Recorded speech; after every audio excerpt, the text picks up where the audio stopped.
Friends, in today's video, we will know how you can control your mind. We will understand through a story.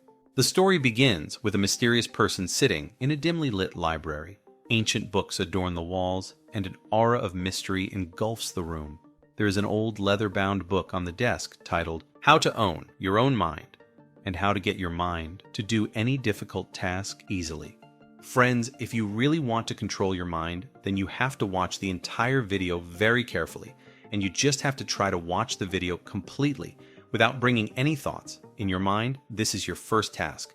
If you succeed in trying to watch the video carefully, then you can easily apply the knowledge of this book in your life and make your mind do any work according to you.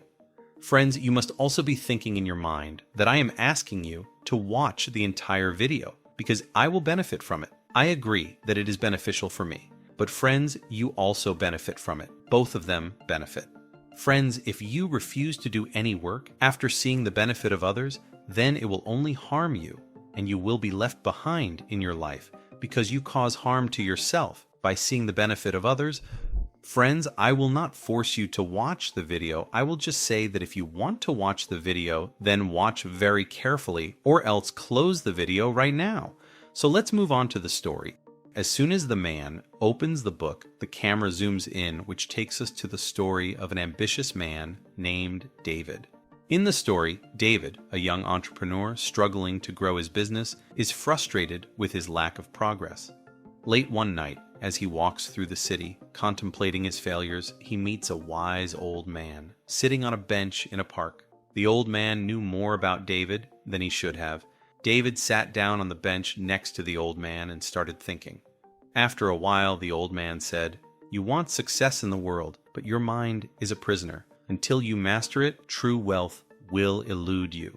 David came out of his thoughts after listening to the old man, but skeptical. David believed this old man's words to be nonsense. So he left from there without saying anything, but the old man's words were bothering him.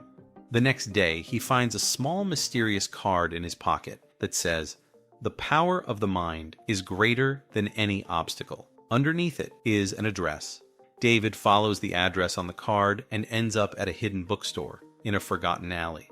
Inside, he finds the same old man from the park. The man explains that he is part of a secret society that has studied the power of the mind for centuries. He offers to teach David 3 principles that could change his life forever if he is willing to commit. Each principle is introduced as a chapter in which the old man shares a story, followed by an exercise that David must complete. But there is a catch. If David doesn't follow it, he will forever be denied learning the final secret. Chapter 1. Controlled Attention. The Power of Focus. The old man tells David about the first principle, controlled attention. He explains how most people scatter their attention, wasting energy. Success begins when you learn to focus your mind like a laser on a goal and block out distractions. To test this, David must spend the next week focusing on one task and creating a plan to save his failing business. As David dives deeper into focused work, he begins to see patterns and solutions he couldn't see before. But distractions, email, social media, even friends and family begin to pull him away. The struggle is tough, but David wins and changes his approach to work. A week later, David goes to the old man's shop with a smile on his face. He reports back, and the old man smiles. "You've learned the value of focused thought, but focus alone is not enough. You also have to control your emotions." Chapter 2. Controlled Emotions. Overcoming the turmoil of the mind. The next lesson is even more difficult. The old man teaches David the importance of controlled emotions. He explains that while emotions can fuel great action, they can also lead to impulsive decisions and destructive behavior. Controlling your mind means learning to guide your emotions, like a master conductor leads an orchestra. David is given a challenge: stay calm and composed for a month, no matter what obstacles come his way over the next month. As the days pass, he faces setbacks, a failed investment, arguments with a business partner, and personal stress.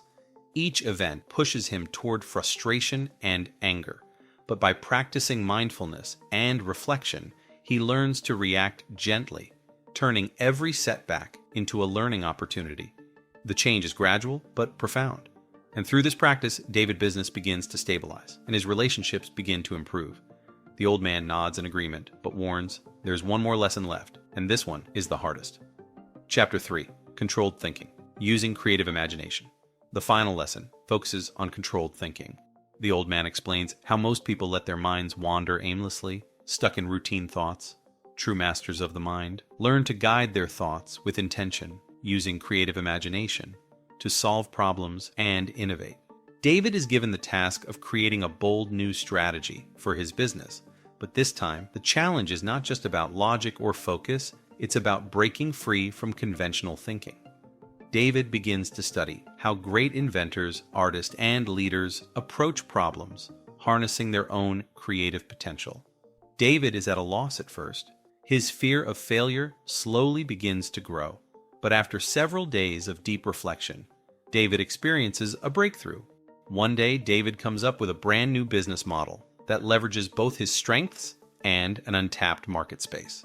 The idea is unconventional, but brilliant. He presents it to his team, and for the first time, they see a clear path forward. David returns to the bookstore, excited to share his progress. But when he arrives, the old man is gone. In his place is a note. The final test awaits you within. Confused, David realizes the note is directing him to revisit his memories of the old man lessons. As he pieces them together, he realizes the principles are intertwined. Focus, emotional control, and directed thinking are not separate skills. They must work in harmony. In that moment of clarity, David understands that taking control of his mind isn't just about learning techniques, it's about developing a mindset of mastery, where discipline, creativity, and purpose align. True power lies not in knowledge, but in consistent application. This realization opens a door in his mind, revealing that the old man teachings were just the beginning. The video ends with David life-changing. Since applying these 3 lessons, David's business flourishes. But more importantly, he is no longer at the mercy of doubt, distraction, or fear. The camera pans back to the dark library where the old man voice resounds. The mind is the greatest tool you will ever have if you learn to use it wisely.